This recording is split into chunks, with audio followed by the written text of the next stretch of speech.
रमा 81 बढ़कर था। धर्मराज युधिष्ठिर कहने लगे कि हे भगवान, कार्तिक कृष्ण पक्ष की काशी का क्या नाम है, इसकी विधि क्या है, इसके करने से क्या फल मिलता है, सो आप विस्तार पूर्वक बताइए। भगवान श्री कृष्ण बोले कि कार्तिक कृष्ण पक्ष की एकादशी का नाम रमा एकादशी है। यह बड़े बड़े पापों का नाश करने वाली है। इसका महत्व मैं तुमसे कहता हूँ, सो ध्यानपूर्वक सुनो। हे राजन, प्राचीन काल में मुकुचुंद नाम का एक राजा था। उसकी इंद्र के साथ मित्रता थी और साथ ही यम, कुबेर, वरुण और विभीषण भी उसके मित्र थे।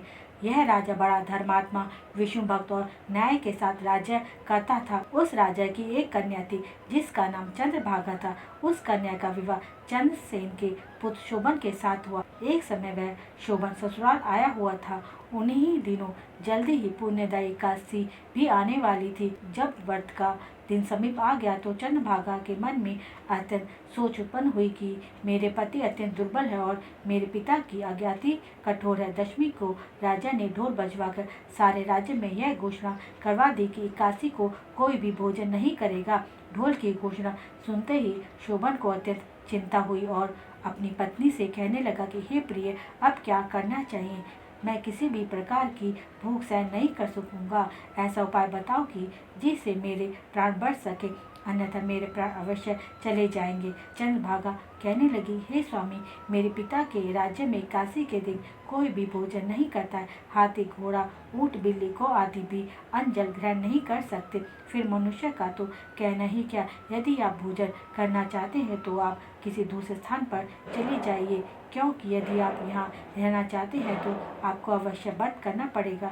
ऐसा सुनकर शोभन कहने लगे कि हे प्रिय, मैं व्रत अवश्य करूँगा। जो भाग्य में होगा वह देखा जाएगा। इस प्रकार से विचार कर शोभन ने व्रत रख लिया।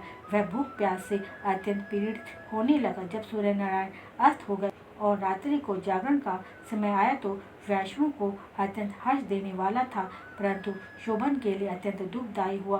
प्रातःकाल होते ही शोभन के प्राण निकल गए। तब राजा ने सुगंधित काठ से उसका देह संस्कार कराया। शोभन की अंत्येष्टि क्रिया के बाद चंद्रभागा अपने पिता के साथ ही रहने लगी।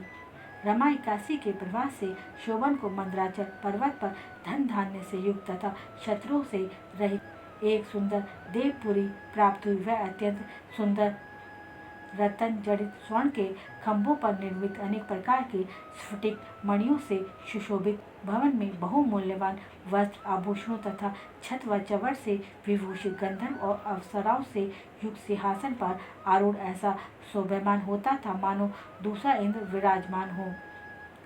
एक समय मुकुचुंद नगर में रहने वाले एक सोम नामक ब्राह्मण तीर्थ यात्रा करते हुए घूमते घूमते उधर जा निकले और उसने शोभन को पहचान कर कहा कि यह तो राजा का जमाई शोभन है। उसके निकट गया। शोभन भी उसे पहचान कर अपने आसन से उठकर उसके पास आए और प्रणाम आदि करके कुशल प्रश्न किए। ब्राह्मण ने कहा कि राजा मुकुचुंद और आपकी पत्नी कुशल से है। नगर में भी सब प्रकार की कुशलता है, परंतु हे राजन, हमें आश्चर्य हो रहा है कि आप अपना वृतांत कहिए कि ऐसा सुंदर नगर जो ना कभी किसी ने देखा ना सुना, आपको कैसे प्राप्त हुआ।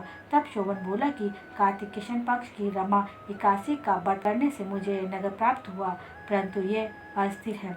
यह स्थिर हो जाए ऐसा उपाय कीजिए। ब्राह्मण कहने लगे कि हे राजन, यह स्थिर क्यों नहीं और यह कैसे स्थिर हो सकता है, आप बताइए, फिर मैं अवश्य में वह उपाय करूँगा। मेरी इस बात को आप मिथ्या ना समझिए। शोभन ने कहा कि मैंने इस व्रत को श्रद्धा रहित होकर किया था, अतः यह सब कुछ अस्थिर है। यदि आप मुकुचुंद की कन्या चंद्रभागा को यह सब वृतांत कहे तो यह सब स्थिर हो सकता है। यह सुनकर उस शेर ब्राह्मण ने अपने नगर लौटकर चंद्रभागा से सब वृतांत कह सुनाया। ब्राह्मण के वचन सुनकर चंद्रभागा बड़ी प्रसन्नता से ब्राह्मण से कहने लगी कि हे ब्राह्मण, यह सब बातें आपने प्रत्यक्ष देखी हैं, यह स्वप्न की बातें कर रहे हैं। ब्राह्मण कहने लगे कि हे पुत्री, मैंने महावन में तुम्हारे पति को प्रत्यक्ष देखा है, साथ ही किसी से विजय न हो ऐसा देवताओं के नगर के समान उसका नगर भी देखा है। उन्होंने यह भी कहा है कि यह स्थिर नहीं है। जिस प्रकार वह स्थिर रह सके सो उपाय करना चाहिए। चंद्रभागा कहने लगी, हे विप्र, तुम मुझे वहाँ ले चलो। मुझे पतिदेव के दर्शन की लालसा है। मैं अपने किए हुए पुण्य से उस नगर को स्थिर बना दूंगी। आप ऐसा कार्य कीजिए जिससे उनका हमारा सहयोग हो, क्योंकि वियोगियों को मिला देना महापुण्य होता है। सोम ब्राह्मण यह बात सुनकर चंद्रभागा को लेकर मंदराचल पर्वत के समीप वामदेव ऋषि के आश्रम पर गए।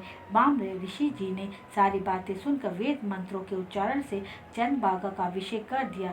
तब ऋषि के मंत्रों के प्रभाव और काशी के बट से चंद्रभागा का शरीर दिव्य हो गया और वह दिव्य गति को प्राप्त हो गई। इसके बाद बड़ी प्रसन्नता के साथ पति के निकट गई। अपनी प्रिय पत्नी को आते देखकर शोभन अत्यंत प्रसन्न हुई और उसे बुलाकर अपनी बाएं तरफ बिठा लिया। चंद्रभागा कहने लगी, हे प्राणनाथ, आप मेरे पुण्य को ग्रहण कीजिए। अपने पिता के घर जब मैं 8 वर्ष की थी तभी से विधि पूर्वक काशी का व्रत को श्रद्धा पूर्वक करती आ रही हूँ। इस पुण्य के प्रताप से आपका यह नगर स्थिर हो जाएगा तथा समस्त कर्मों से युक्त होकर प्रलय के अंत तक रहेगा। इस प्रकार चंद्रभागा ने दिव्य आभूषणों और वस्त्रों से सुसज्जित होकर अपने पति के साथ आनंद पूर्वक रहने लगी। हे राजन, यह मैंने रमा एकादशी का महत्व कहा है। जो मनुष्य इस व्रत को करते हैं उनके ब्रह्म हत्या आदि समस्त पाप नष्ट हो जाते हैं। कृष्ण पक्ष और शुक्ल पक्ष दोनों की ही एकादशी समान है, इनमें कोई भेदभाव नहीं है, दोनों समान फल देती हैं। जो मनुष्य इस महत्व को पढ़ते अथवा सुनते हैं वे समस्त पापों से छूटकर विष्णु लोक को प्राप्त होते हैं। हे विष्णु, कहानी कहते सुनते पढ़ते लिखते हुंकार भरते समस्त परिवार को सुखी रखना। बोलो विष्णु भगवान की जय।